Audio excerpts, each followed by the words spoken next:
You're not giving me easy questions, man. I thought we are going to start with some casual conversations about, marketing, what B2B SaaS companies typically need. Nope, I'm jumping in. We're going for it. You're going for it. Hello, and welcome to episode 12. If you are new to the show, welcome. We're happy to have you here. This is a show that is dedicated to us answering the questions that we get asked most frequently as a fractional marketing agency, specifically for business-to-business software or SaaS companies. If you get value from this, we would appreciate it so much if you're able to share it with your colleagues, your friends. And if you listen on Apple Podcasts, we would really appreciate a review with your feedback. We'd love to hear that. And then also, if you're interested in having us answer one of your questions, feel free to shoot it to mike@kalinga.com, and we'll see if we can fit it into the content schedule. In this episode, we are talking about hiring your first marketing team. This is a really big, hairy question, and it's one that we get asked most often, probably from our prospects and our clients alike. It's tough because it really, the answer to it depends on so many different variables. And it's really hard, especially if you're a leader of a company and you don't have a marketing background, to understand the skill set that you need to hire for in your marketing team. So when you make that first hire, how do you know you're hiring the right person? Should it be a product marketer? Should it be someone who's more oriented towards copywriting? Should it be someone who is strong with demand gen and paid search and social ads and things like that? Those are all the questions that you have to answer. And so much of it depends on a lot of variables within your company. So a few examples, for instance, the maturity of your sales function, right? Like, do you have an outbound function? Does your marketing person need to have experience with ABM and setting up ABM campaigns and sizing the market and doing all of those items, right? Or can that wait a little bit longer for a marketing leader to step in?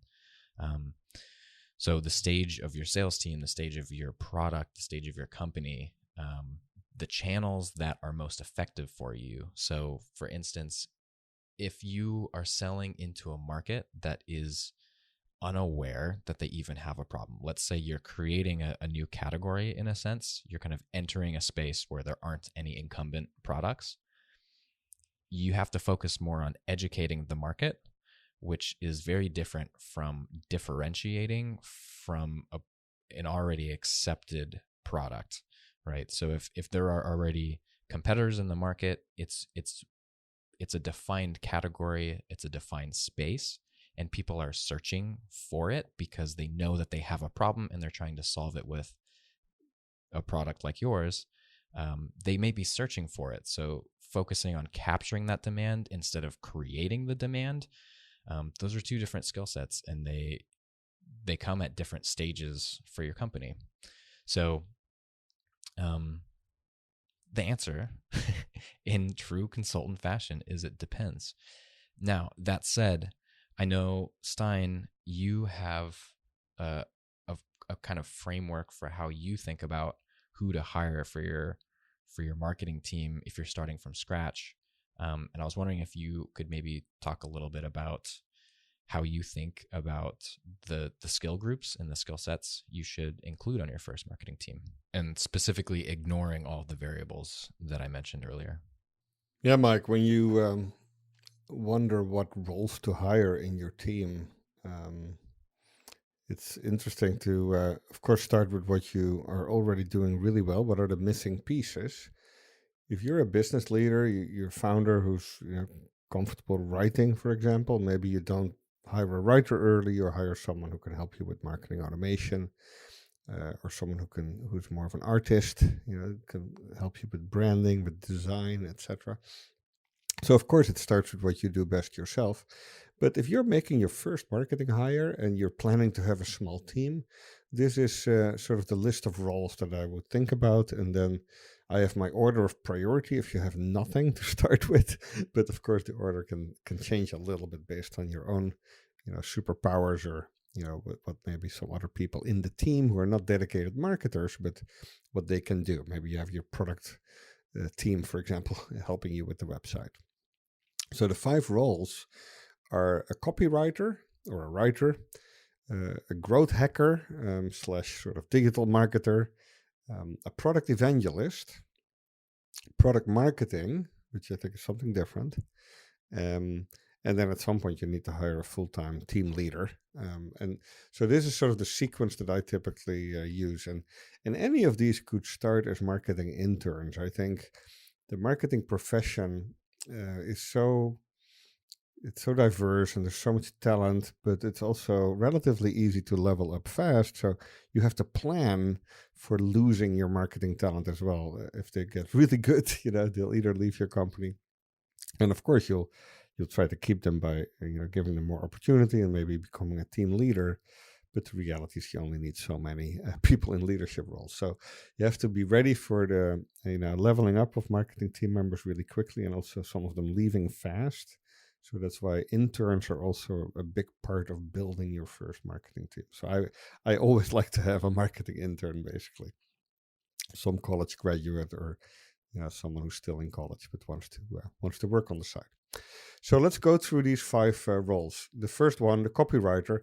This is someone who's really versatile, can help you with content on the website, own the messaging, the positioning of the company, maybe even work with you on that, of course, very closely as the founder. But they understand your audience. They get really intimate with your customers. They understand what their pains are, what they stand to gain from using your product. You want to look for writers who like to write well and choose quality over quantity. I'm not a big fan of people who push out high volumes of blog articles, for example, for SEO purposes. I think SEO is important, but it's not necessarily about volume or trickery anymore these days. Google is just too smart for that. So you need to find someone who's a quality writer. I think quality writing is not necessarily about style or grammar or structure. Those are the things, of course, you need to be able to do. That's what you learn in high school. But it's more about how do you write valuable content, right? Content that actually really answers questions. Almost take a journalistic approach, right? Going to the topics behind the topics, right? Why do people care about something? Ideally, you have someone who has a neck. Ideally, you have someone who also understands marketing, right? Who has a good feel for moving people through their journey, their decision-making journey, the buyer's journey. Marketing is all about influencing people's behavior, making people believe something, change something, do something. So a writer who understands how to pull people into that journey, how to keep them moving along. I think that's important. A writer has to be able to work closely with your sales team, with your executive team, supporting them with materials. Writing an email is a very important skill.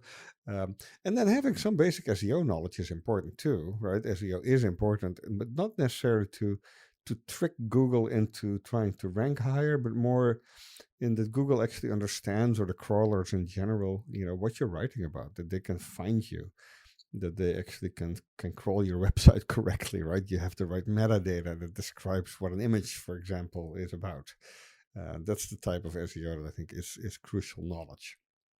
So that would be the first role to hire, a copywriter. Then the second role would be someone who sort of, I call this the growth hacker, who sort of lives in the digital realm, from marketing automation to always being excited about trying new tools to improve efficiency. Not tools for the sake of tools, by the way, but understanding that marketing is all about technology these days, and there's a lot of tools out there that you can use to do things better, faster, more efficient. Understanding how to do analytics, how to interpret data, do something with data, run A/B tests, do experiments. Ideally, this role is able to do some web development, maybe not very deep, but you want someone who's able to do some front-end development, who gets, CSS and scripts, etc. And this person will, of course, own your marketing automation. So, knowledge of tools like HubSpot, Marketo, MailChimp even, is absolutely a good skill set. So that would be the second role to hire. After you have a writer, because you need to be able to write something good and have good content. Then the growth hacker, sort of to automate everything and to work with data, would be the second role. The third role, because marketing and sales are so intertwined, is someone who's actually able to speak with your customers. I call this the product evangelist, who's able to do demos or webinars, to present at a trade show, to be on sales calls with the sales team, and be able to sort of present the product, do demos, create videos, train the rest of the organization into sort of what the product does. And this product evangelist role is often sort of mixed with product marketing. I like to keep them separate. So product marketing for me is sort of the fourth role. This is more about the 5 P's of marketing, right? Owning real core positioning of the company versus the competition, doing competitive research, making sure you have great market insights, do voice of customer research, turn that into customer testimonials, help your product team with the product roadmap based on those market insights, understand sort of how to promote the product, right? What are the right ways to get people to see it, to like it, to use it, drive usage of the product itself, user sort of engagement, pricing strategy, pricing positioning, being able to do campaigns when it comes to sort of price changes, really intimate with sort of those 4 or 5 P's of marketing. This could be your first MBA hire, basically. So that's your product marketer. This person would also own a product launch and work with maybe analyst relationships. If you're starting to pitch Forrester or Gartner, to get the right profiles on tools like Capterra. So this is your product marketing manager. And the product evangelist and the product marketing manager could be combined. But if you have the luxury of 4 people, actually splitting those 2 roles, where the product evangelist is really focused on great sales material and sort of the bottom and the middle of the funnel, converting people and helping sales to do so, enabling the BDR and SDR teams with the right content. And the product marketing manager being more sort of top of funnel, driving awareness, driving sort of coverage by influencers, and working with your product team on pricing strategy, positioning strategy. I would split those roles if you have the luxury to have 4 people on your team. And then the 5th person would be the leader of a team. Once you get to that critical mass of 4, you've hired 4 marketers. Now the 5th, I think, needs to be someone who can lead the team and is also very hands-on, right? This is the person who also will manage other agency relationships, who will have the ownership of things like a dashboard, planning, budget, sponsorships. Usually it's one of those 4 roles who becomes, the natural leader of the team. You sort of let that person level up, and then you hire someone to backfill that position. So that would be sort of the team of 5, Mike, that I would build, starting with a writer, adding a digital, hacker, growth hacker, digital expert, digital marketer, then a product evangelist, very close to sales, building all your sales materials, getting that sophisticated product marketing manager, and then adding a team lead. And while you do all this, it's great to also have a marketing intern, who is a great way to actually hire for these other positions as well. It's a great way to sort of do an extra long job interview, to have a couple months of an internship. That's how I think about your first marketing team, Mike. Awesome. And just to add on 2 more points here, if you go onto Kalungi's blog, so kalungi.com/blog, and you search the word hire, you'll find, I think, Stein, some of this has been summarized in a couple of your articles. And then I also have one as well that breaks down some of the responsibilities in more detail. And then it has kind of a how-to if you're in the scenario where you're a CEO and you're trying to hire your first marketing leader, how to step out of doing the marketing role on the side of your desk and build the function in-house, and take kind of the stress away from relying on freelancers and agencies and moving those roles internal. And yeah, hopefully that gives you a little bit more information about how to approach hiring your first marketing team for your B2B software company. Thanks so much for spending your time with us, and we'll see you next time.